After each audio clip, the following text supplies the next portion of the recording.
amb Maricel Benavarre. Bon dia. El sector del vi és un dels que té més prestigi a Catalunya i també a Lleida. El fet d'aconseguir guardons i reconeixements, l'últim per un vi de la bodega Castell d'Encús, de la D.O. Costers del Segre, al desembre, a l'International Wine Challenge de Londres, contribueix a aquesta idea de qualitat i prestigi. Però al carrer, els ciutadans, quan han de demanar un vi en un restaurant o bé comprar-lo per casa, miren que sigui de Lleida? Indiferent. No mirem, no tenim aquesta predilecció de ser aquí o d'allà, no. Si mos agrada, ja tenim prou. És la Patricia Solano, li és indiferent que sigui d'aquí o d'un altre lloc. En canvi, en Josep Maria Armengol sí que prefereix els vins de la terra. Per mi sí és important que sigui de Lleida perquè fem consum del país i del territori i el vi de Lleida és bastant bo, de qualitat. L'Arturo Puertas no veu vi, però observa al seu entorn que cada cop el vi de Lleida pren més protagonisme. A poc sí. Va millorant aquí a Lleida. L'Eusebio Vidal és de Lleida, però fa molts anys que viu a Reus. Està acostumat als vins del Penedès i fins i tot, diu, els prefereix. A mi m'agrada més el d'allà. Serà perquè ja fa 35 anys que estic allà i es nota. Per a Sergi Serra, que també opta pel vi lleidatà, cal que hi hagi més presència pública del producte local. Potser tindria que fer més publicitat, més a la tele, perquè, clar, amb el tema del cala sempre traiem el camp al Penedès, el Codorniu, i aquí tindria que sortir més per la tele, el Costers del Segre o els que hi hagi. Del sector del vi de Lleida en sabrem una mica més a través de 3 cellers de la denominació d'origen Costers del Segre d'aquí a uns minuts a l'Hora Lleida.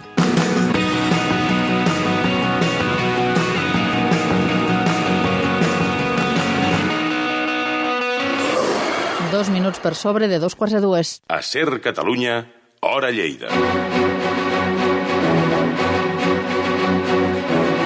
Els ho explicàvem aquest matí, continua en estat greu a l'UCI de l'Hospital Arnau de Vilanova un veí de Lleida de 52 anys després que es disparés accidentalment un tret al cap amb una escopeta.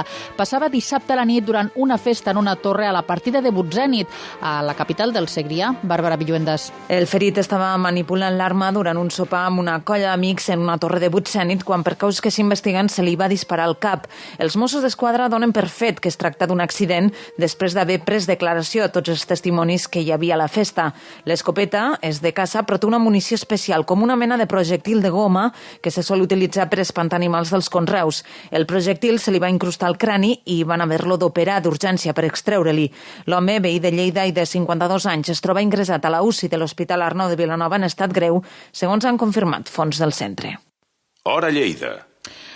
Fa una setmana el grup de Convergència i Unió a l'Ajuntament de Lleida criticava l'incompliment d'algunes mesures del Cartipàs 6 mesos després de la seva aprovació. Avui els nacionalistes han demanat empara al síndic de Greuges davant d'aquests incompliments. Són en total 20 incompliments, segons el portaveu de CiU, Toni Postius, acordats al Cartipàs municipal. Critica que segueixen sense publicar-se al web de la paeria les factures en un període màxim de 3 mesos, ni tampoc les retribucions ni dietes dels càrrecs electes i eventuals. Els decrets, diu Postius, s'haurien de remetre als grups telemàticament en menys de 48 hores des que el signa l'alcalde i tampoc s'ha modificat, com ja va denunciar fa una setmana, el nou reglament de participació ciutadana. Lamenta amb tot, diu, la persistent manca de transparència de l'executiu municipal. La paciència s'ha acabat. Portem més de 6 mesos que aquest Cartipàs està funcionant. Malgrat les nostres reivindicacions no s'han atès, no s'ha implementat aquest Cartipàs municipal en la seva totalitat i ens veiem amb la penosa situació d'haver de recórrer al síndic de Greuges municipal per demanar a l'equip de govern, que hauria de ser qui prediqués amb l'exemple a l'hora de donar compliment a allò que acorda el ple municipal, doncs perquè ens doni empara davant d'aquesta situació. Postius ha presentat avui una queixa formal al síndic de Greuges municipal, Josep Giner, per denunciar aquests incompliments. Lamenta que hagin de recórrer al síndic perquè doni un toc d'atenció a l'equip de govern socialista i l'insti a complir els acords fixats en el Cartipàs municipal aprovat ja fa més de 6 mesos. L'extreballador d'una farmàcia de Lleida accepta 6 mesos de presó per robar més de 500 unitats de Viagra i Cialis. El judici s'havia de celebrar avui, però s'ha arribat a un acord entre les parts. Mercè Marc. Així doncs, l'Audiència de Lleida ha condemnat 6 mesos de presó l'extreballador d'una farmàcia de Lleida per robar Viagra en una quantitat valorada en més de 47.000 euros. Aquest dimarts, aquest extreballador reconeixia els fets i acceptava mig any de presó davant dels 5 que demanava Fiscalia, concretament 3 per un delicte continuat d'apropiació indeguda per robar els medicaments i 2 més per estafa. D'aquesta manera s'ha evitat fer el judici.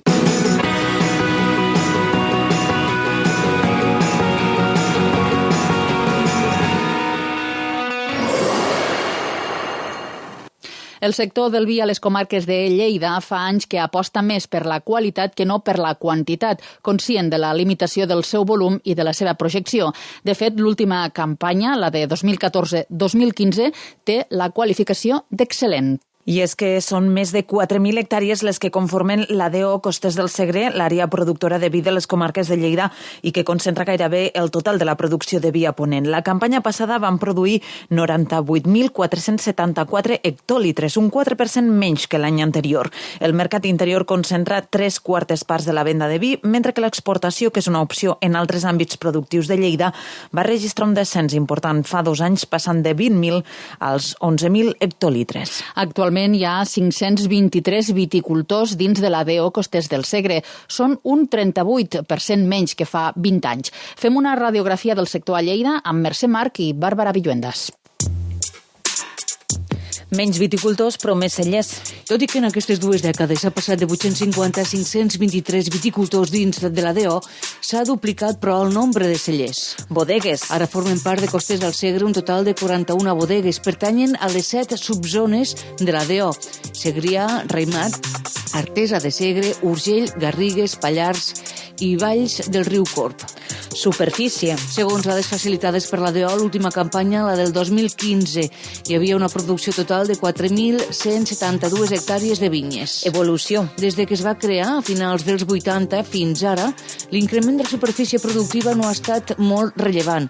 S'ha passat de 3.600 a aquestes 4.100 hectàrees. Producció. En canvi, la producció sí que ha evolucionat a l'alça. Dels 57.000 hectolitres de la campanya 95-96 s'ha passat als gairebé 99.000 de l'últim any. Vendes. El 2015 es van vendre 69.000 hectòlitres de vi.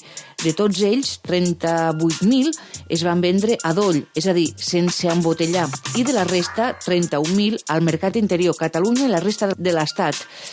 12.000 litres més van sortir a l'exterior. Exportació. Dins la Unió Europea, els principals països són Finlàndia i Holanda. Fora de la Unió Europea destaquen com a compradors de vi Canadà, Suïssa i els Estats Units, de vi lleidatà. Al mercat asiàtic, on encara costa entrar-hi, es van vendre aquest any 2015 un total de 793 hectolitres, poc més del 6% de tot l'exportat. Doncs avui a l'Empresaris, present i futur del sector del vi.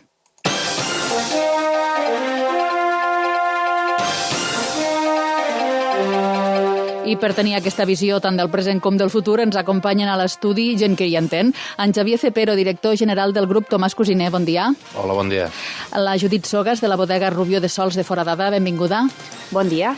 I l'Antoni Aldomà, de la vinya Els Vilars de Rebecà, benvingut. Molt bon dia. El grup Tomàs Cosiner, que inclou Castell del Remei, Tomàs Cosiner i Cérvoles, amb 1 milió d'ampolles l'any, la vinya Els Vilars, amb una producció d'unes 20.000 ampolles, i Rubió de Sols, amb una producció, en el seu cas, d'unes 5.000 ampolles actualment. Des de la vostra diferent posició, com veieu actualment les possibilitats d'aquest sector del mercat del vi, tant sigui a Catalunya, a Espanya com a l'exterior? Comencem per en Xavier. Sentint-te parlar de les xifres fa pensar com dir, home, sembla que s'hagi produït menys.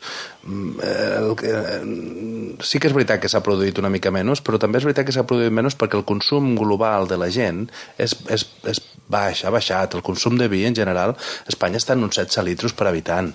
Però això no vol dir que no hi hagi espai per la gent que fa marca i per la gent que cada vegada interessa menys el consum de diari i interessa més el consum de restaurant. Llavors, els que treballin un mercat de premium tindran més futur. Molt bé, com ho veus? La Judit, que podríem dir que és una de les últimes bodegues a incorporar-se a la DO Costers del Segre, fa un parell d'anys que en formeu part, com ho veieu? Sí, doncs jo estic molt d'acord amb el meu company. Realment crec que sí que el que és el futur, o el present, més aviat present-futur, passa pels vins de qualitat, d'alta gamma, si pot ser, i amb unes produccions més aviat limitades, tenen més projecció des del punt de vista que no hi ha un problema de volum, no? Bàsicament, i que, bueno, que estàs fent un producte d'alt nivell de qualitat i que la gent estan començant a valorar cada vegada més, no? El que és la proximitat s'està donant cada vegada més en el nostre cas i, bueno, en el nostre sector, doncs, per sort, la gent comença a veure vi més de la nostra terra, més català en general i més també en el nostre cas de Lleida. Clar, quan un vol vendre qualitat, això té un preu i a vegades no tothom ho té fàcil. Vosaltres Correcte. a la vinya als Vilars, per exemple, heu apostat, doncs, bueno, la resta també, per, evidentment, particularment per protagonitzar la qualitat de la vinya, del celler, del vi, però a més n'heu fet com una mena de leitmotiv de la vostra bodega també, no? Leitmotiv. A veure, suposo que tots apostem pel tema de la qualitat, llavors cada celler m'imagino que dins les seues possibilitats mira d'arribar als punts, als seus objectius, no? N'hi ha que els nostres objectius és per portar una gent al territori, nosaltres apostem més pel tema de territori, pel tema que ens coneixen el que és el celler i mirar de vindre el màxim de gent possible al nostre celler, més que apostar a fer quantitat de vi i sortir al carrer. Tot i amb això tenim de sortir perquè totes les botelles no som capaços de treure-les de la nostra casa, però bueno, apostem per aquest camí, que la gent pugui vindre i ficar-hi una mica de valor afegit. D'aquí que la vostra incorporació a la ruta del vi també, vull dir, forma part d'aquesta estratègia, m'imagino, que la gent vingui a conèixer com es produeix el vi i una mica, això també és hereu de lo que ja feia anys enrere el Cava. Sí, a la ruta del vi pràcticament tots els cellers, no nosaltres sols, com a Vinya dels Vilars, el Castell del Remei, la Judit. En principi hi ha un tant per cent alt de cellers de la província de Costers del Segre, diem, que són a dins de la ruta del vi. Pel que fa a reptes de futur, a veure, vosaltres abans d'entrar aquí en directe em parlàveu que que la majoria de les vostres hectàrees són de secà, que no les teniu en regadiu. Anem cap a un canvi climàtic. Cada vegada puja més la temperatura. Com aquest repte de la sostenibilitat i de l'increment de temperatura i el fet de que cada vegada anem pujant i anem trobant vinyes més amunt, i si anem al nord d'Europa potser més avall per amb ells, no sé, això quins reptes suposa per vosaltres? Nosaltres tenim 5 hectàrees de vinya plantada que teòricament haurien de donar una producció normal d'entre 10-15.000 ampolles de vi. I això per quan creieu que ho podreu? Perquè no tens previsió de ficar en regadiu. Aviam, ara actualment no, d'acord? Perquè de fet la nostra zona, en principi no hi ha pràcticament cap viticultor que hi hagi a port de reg, no? Perquè no és habitual. Ara, veient aquest canvi climàtic que realment hi som, i jo hi crec que hi som, tindrem que començar a plantejar-nos el tema seriosament. Fem allà una projecció de cara a aquest 2016 que acabem d'encetar. Ja hem conegut les xifres de 2015, aquesta avantatge que s'ha vist en l'exterior. Vosaltres, al vostre mercat, em vas comentar que era més aviat Catalunya, o també veneu a fora? Nosaltres tenim el mercat català, per descomptat, i nosaltres estem sobre les 25.000 botelles enguany, arribarem a les 30.000, i tenim el límit sobre aquestes 30-35.000 botelles.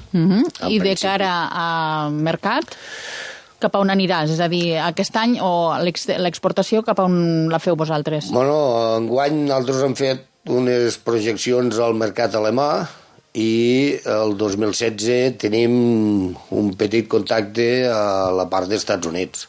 A vostre grup, Javier, als Estats Units ja fa dies que hi aneu? Sí, nosaltres exportem el 70% de la producció a uns 42 països en aquest moment. Per tant, està claríssim que aquesta és l'aposta que es mantindrà. Nosaltres hem d'exportar sí o sí, perquè el mercat nacional ha crescut molt últimament, moltes DOs, hi ha molta gent que ho fa bé, i l'exportació és un mercat que hi ha molt carrer per córrer. Tenim una oficina a Hong Kong, tenim magatzem a Singapur, tenim magatzem, ara hem obert magatzem a Malàcia, exportem al Japó, treballem als Estats Units uns 15 o 18 estats, vaig conèixer l'altre dia l'importador de Hawaii, treballem a Nova Zelanda, sí, intentem Tot i estar. que a Àsia encara és modestes les xifres. És modesta, però és creixent i és interessant el nivell de preu que estan disposats a pagar. Els xinos compren per regalar i a veure la crisi com els hi va amb ells, però de moment compren i paguen.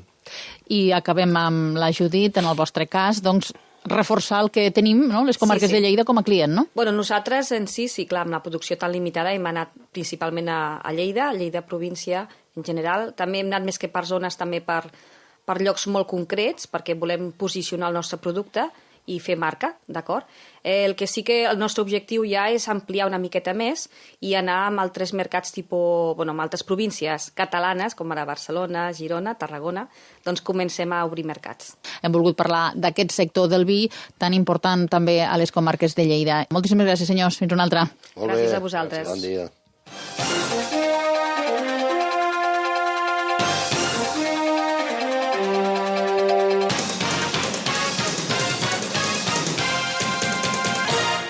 Un minut per sobre de 3:45.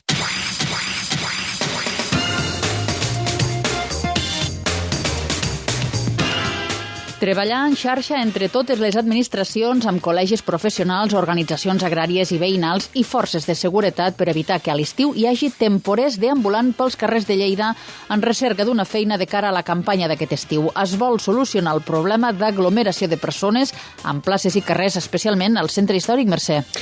Bon dia. Treballar en xarxa per connectar el temporer que busca feina amb empresaris agraris que el puguin contractar, la prioritat d'inscriure's en borses de treball, intensificar la presència d'educadors al carrer, realitzar un mapeig dels recursos residencials a les diferents poblacions al voltant de Lleida i, sobretot, el tema de l'allotjament, que encara no s'ha concretat ni de quants pisos o places es disposa ni tampoc de com es farà. No es descarta res. Si tenim diferents mitjans per poder posar aquesta gent o per poder col·locar aquesta gent, però en funció de la gent que vingui, de les seves necessitats, en quines característiques, agafarem una solució, una altra. Estem mirant les mateixes que teníem i d'altres de noves.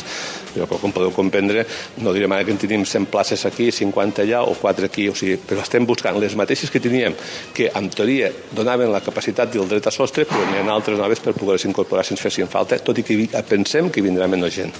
És Xavier Rodamilans, regidor de Polítiques per Drets a les Persones, que assegura que no hi haurà un efecte crida en el fet de garantir a tots els temporers amb o sense feina el dret a les necessitats bàsiques. En absolut, jo crec que suposarà una cosa de fer les coses ben fetes, de que la gent que vingui a treballar sabrà que aquí té treball, que se li ha de facilitar, hi ha una molt bona coordinació tant amb les empreses, els sindicats i els treballadors, i que si algú, tot i això, és normal, pogués vindre, si no entra en aquest sistema se li donarà l'assistència, però no farà efecte crida perquè com que vinc aquí tinc lloc de per tots, sinó únicament intentarem que no es quedi sense aquests drets bàsics. És un programa de gestió integral a les persones temporeres que encapçala l'Ajuntament de Lleida, però que no acaba concretar-se, almenys així ho veu des de l'Associació d'Immigrants, Papers i Drets per a Tothom, Nogai Diaye. No obstant, a l'esborrany que proporciona l'Ajuntament hi ha moltes idees que no queden reflexades, donen una imatge una mica general, no s'entra amb informació concreta, tot és, s'intentarà afavorir tal, mirarem de trobar una solució per tal, però no diu exactament ni com les trobaran, ni què és el que farem finalment, i clar, totes les reunions i totes les idees aportades anaven encaminades amb això i que arribéssim a aquest punt amb solucions clares, concises. I sembla ser que encara no està decidit ni quin tipus d'allotjament se'ls oferirà als temporers, quin tipus de pressupost es destinarà a aquesta tasca, perquè el tema és, sí que els pressupostos estan tancats, però els pressupostos estan tancats des de fa 10 anys o 15 o 20 i no s'ha modificat ni un cèntim. Llavors no sé com ho faran el tema d'acoplar tot el que volen fer a els pressupostos que ja hi són. De moment, doncs, a hores d'ara hi ha una reunió entre tots els agents implicats per acabar d'abordar algunes d'aquestes qüestions de com s'evitarà que hi hagi temporers vivint o malvivint pels carrers aquest estiu i evitar imatges d'anys anteriors.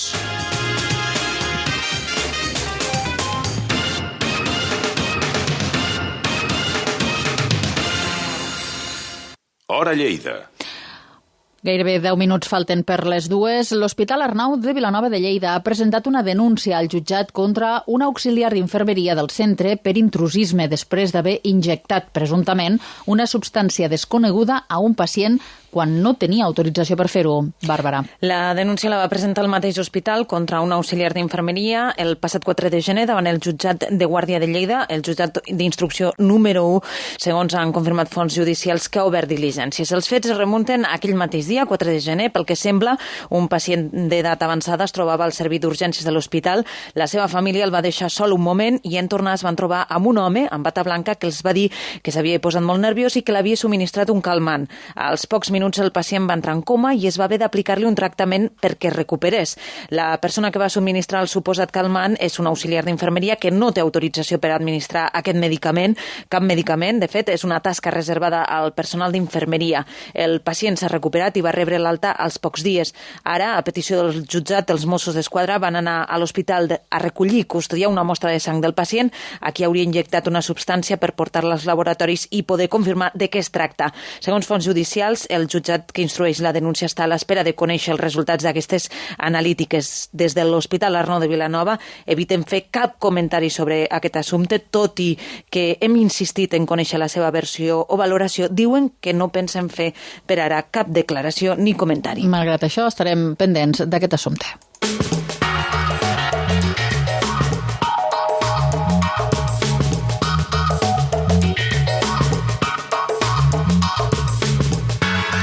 Neix a Lleida una entitat, l'Ateneu Cooperatiu La Baula, que té l'objectiu de reunir els moviments socials que hi ha a Lleida i reforçar el seu paper per aconseguir una societat més justa.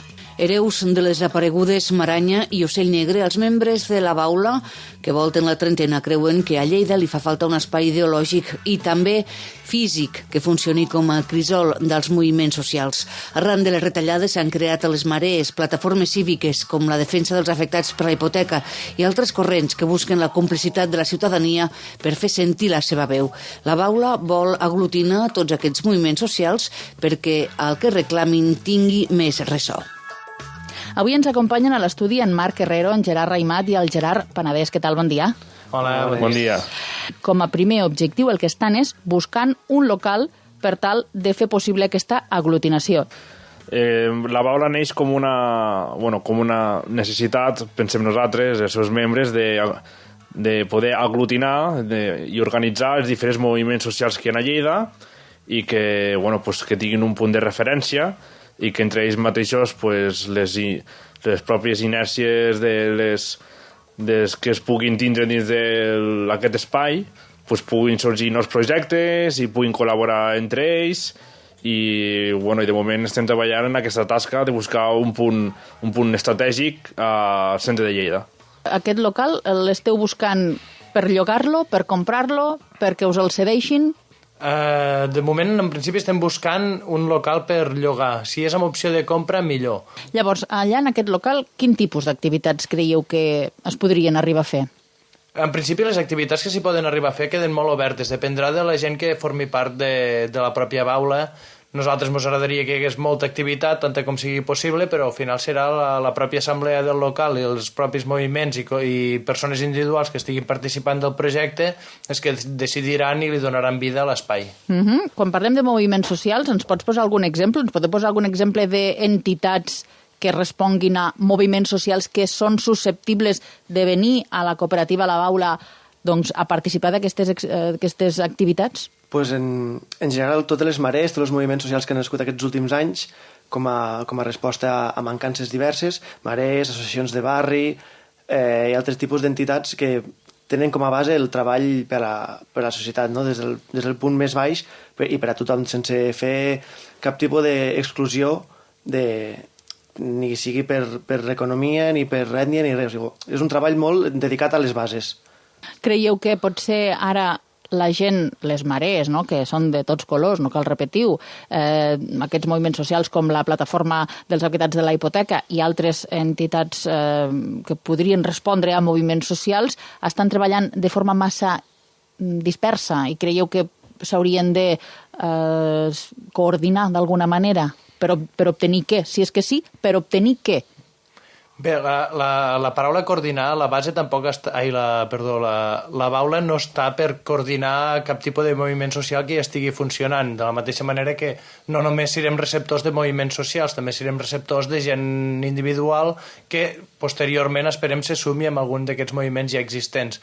La paraula coordinar suposo que ja prou coordinats estan cadascuna de les marees i cadascuna, la pròpia PA. El que sí que podem aconseguir treballant tots des del mateix espai és que la informació sigui molt més fluida entre nosaltres, puguem sumar, per posar un exemple, que la PA vol aturar un desnonament un divendres a les 10 del matí, no és el mateix que se n'enteri la gent de la PA i vagin ells a fer aturar el desnonament, que no pas que ens n'enterem tota la resta de moviments socials i que aquesta mobilització serà molt més potent. Com bé ha dit el Gerard, nosaltres no busquem substituir a ningú. O sigui, ni cap moviment social, ni cap marea, ni cap PA, ni res. Al contrari. Però sí multiplicar la repercussió. Sí, buscar repercussió, crear, invitar la gent a títol individual, si vol, que s'hi sumi també o que pugui col·laborar. Més que res, això. Nosaltres no farem la feina de ningú, sinó que volem al contrari. No dividir, sinó multiplicar. Exacte. Sumar en aquest cas vol dir multiplicar els esforços i els resultats. Es treballa de forma atomitzada, s'aconsegueixen resultats, però sí que és cert que si ajuntes els esforços, el resultat és molt més gran que treballant de forma individual. Entenc que veieu que, tal com estem, la societat lleidatana, perquè això se planteja a la ciutat de Lleida, doncs necessita molt reacció social, una sacsejada social. Creieu, el vostre fonament podria anar per aquí, que necessita més consciència social i d'aquí també aquesta cooperativa vostra? Exacte, necessita això, més consciència social, però i també s'ha de partir de que no... O sigui, que la pròpia societat ens podem organitzar nosaltres mateixos, que a vegades sembla que tot hagi de passar en mans de l'Ajuntament, que fiscalitzi qualsevol activitat o qualsevol cosa hagi de passar per la paeria. Nosaltres som persones que també creiem que es poden fer d'una altra manera les coses i que ens podem organitzar nosaltres mateixos sense que ens digui res el senyor alcalde. Molt bé. Perfecte, doncs seguirem pendents i també estarem pendents de l'evolució d'aquesta nova entitat que el que vol, entre altres moltes coses, és poder decidir per ells mateixos si fa falta remoure consciències des del punt de vista social al marge del que dicti oficialment l'agenda d'un ajuntament o d'un Consell Comarcal o d'una Diputació. N'hem parlat d'aquest Ateneu Cooperatiu La Baula amb el Marc Herrero, en Gerard Raimat i en Gerard Penedès. Moltes gràcies, que vagi bé. Moltes gràcies.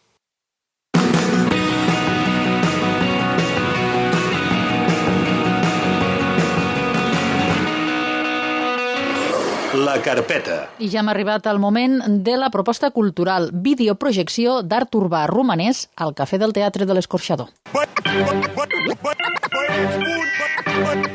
Hip-hop dels romanesos Book Mafia, grup que acompanya la projecció d'aquest vídeo, són imatges de diferents parets de ciutats de Romania on a més dels grafits hi ha molta presència de la tècnica telestècil, planxes que es copien de ciutat en ciutat amb un mateix missatge. Enric Centeno és un dels autors. Una mica anar en contra de l'establert dintre dels marges i dels canons de la societat consumista o de la societat capitalista o de la societat comunista allà. La videoprojecció Art Urbà Romania, de la que també n'és autor Pedro Soto, es podrà veure a partir de 7:15 al Cafè del Teatre. La firma. De la cultura a l'opinió, avui Dana Costa, l'emprenedora, que ens parla de la Rambla Ferran, el primer impacte de la ciutat de Lleida. Tinc un sentiment d'impotència de veure com es va apagant una de les zones amb més història i carisma de la ciutat de Lleida. Em refereixo a la Rambla de Ferran, el que podria esdevenir com una fantàstica carta de presentació de la ciutat amb una Rambla activa i amb essència, esdevé una trista mirada que s'endú el foraster que arriba a l'estació. El primer que es troba és la imatge d'una Rambla oblidada, un barri buit i una ciutat trista. Aquesta seria la fotografia de la zona. I a més, hi ha una altra realitat, és la del dia a dia, la falta de comerç, la degradació de la Rambla i el veí que decideix marxar. Tot això fa que ens trobem davant d'un greu problema. Per què la paeria no fa un pla de dinamització de la zona? Per què es deixen morir zones com aquesta de la ciutat? Per què el remei arribarà tard i llavors tot seran solucions de maquillatge? Ana Costa, emprenedora. En l'opinió acabem tots els continguts a radiolleida.cat o a 5:45 al 99.2 de la FM. Que vagi bé, fins demà.